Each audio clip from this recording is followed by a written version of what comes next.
From the LAF Pet Rescue Studios, welcome to the host with the most Toddcast. Now, here's the tan, tattooed connoisseur of conversation, Todd Newton. I have never been in a managerial position. I've never really been a boss. Have you ever had the corner office, kind of been the one in charge, the BWOC? Yeah, once, and I did not like it. You didn't care for it? I did not like it. It's too much going on, right? Too many headaches. Well, I had to fire 2 people, which was like, oh, no, I'm not that person. I can't see you doing that. No. I mean, I can call you in the office and tell you got a raise or a promotion or, guess what? You won the pot this week. You get the 50-50 split. But calling people in to tell them, yeah, we don't need you anymore, and here's where you need to go in HR, and they have a packet and that whole business. Oh, God, I just felt awful. Did they cry or anything or get upset No, with you? it was 2 men. Oh. Like that, you're like George Clooney in that movie. What was that movie, Up in the Air, where all he did was just fly around the country and fire people? Did you ever see that movie? That was a good one. Well, the reason I ask is because if you are a manager and if you're on your way into the office today and you're in that lead role, make sure you stay on your workers around 2:55 this afternoon.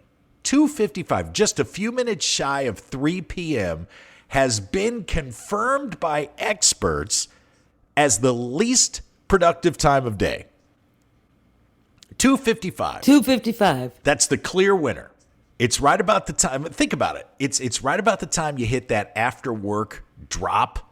You get a little bored. You've had lunch. It's not time to leave yet. Yeah. Maybe you've accomplished enough You're thinking about it to make you feel like you've done your duty for the day. So you start scrolling Facebook or checking out Instagram.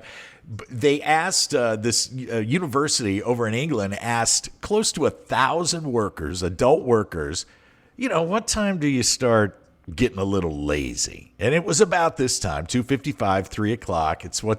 That's also the time they started thinking about what they were going to do that night. What you're going to have for dinner.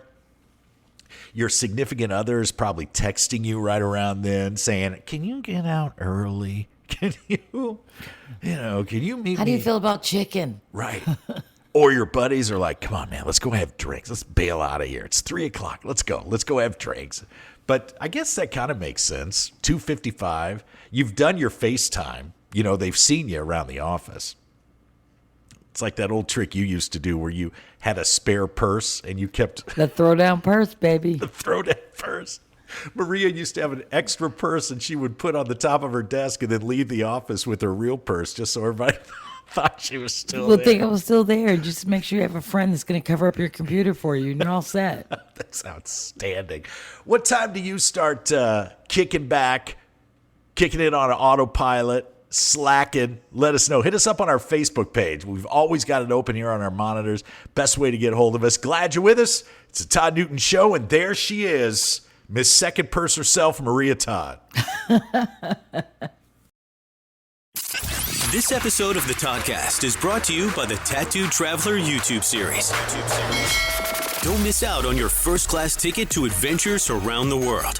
Subscribe to the Tattooed Traveler on YouTube or visit thetattooedtraveler.com. Hey, you are gonna love this. I know how much you enjoy my nightmare tales from Craigslist. Oh, between you and that mattress. I know. I've sold things on Craigslist. I don't think I've ever purchased anything on Craigslist. I have hired people for like moving and things like that, which I won't do again from Craigslist. But just to show you how off the wall Craigslist can be. And by the way, this goes for Facebook Marketplace too. Don't think for a second that Facebook Marketplace is a higher caliber of service providers over there. It's the same thing. Anybody who posts on Craigslist or shops on Craigslist also does the same on Facebook Marketplace. Would you agree?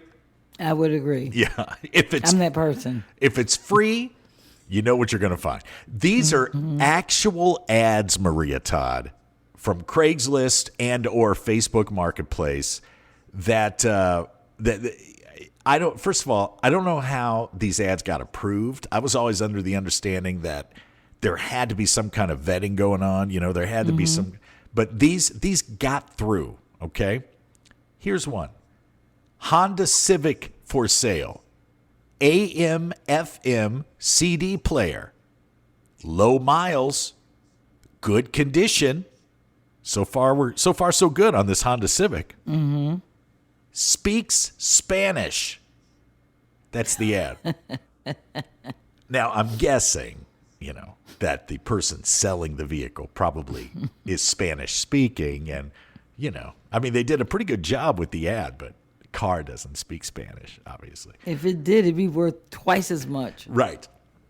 Here's one. Turkey for sale.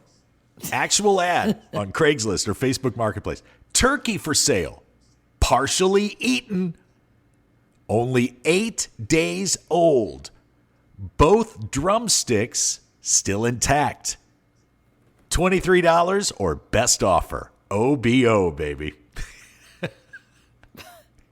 Now, why? How much if it's Thanksgiving time and you go to the grocery store, your Safeway, your Ralph's, your Piggly Wiggly, wherever, your Winn-Dixie, how much is a turkey? It's usually X amount per pound, correct? Yeah. Is $23 a decent price for a partially? They never say how many pounds of turkey is left. Yeah, they didn't say. You're right. They just tell you what parts are left. Yeah. How about this one? Actual ad from Facebook Marketplace. Tell me if I would respond to this in a heartbeat. Wanted. Somebody to go back in time with me. This is no joke. You'll get paid after we get back. Must bring your own weapons. Safety not guaranteed. Here's the best line. I have only done this once before. Actual ad. How'd that work out for you? Yeah, right. Apparently not too good. I mean, if you got to go on Craigslist to get somebody to go back in time with you. But I would definitely respond. I just want to meet that person. And, okay, I think we have time for one more. This is my favorite one. Tombstone. Standard gray. A goodbye for someone named Grady. Real stuff, man. Real stuff. A goodbye for somebody named Grady. Thank you for keeping the art of conversation alive. For more Todd, visit ToddNewtonOnline.com. The Host with the Most Toddcast is produced by the Host with the Most LLC. All rights reserved.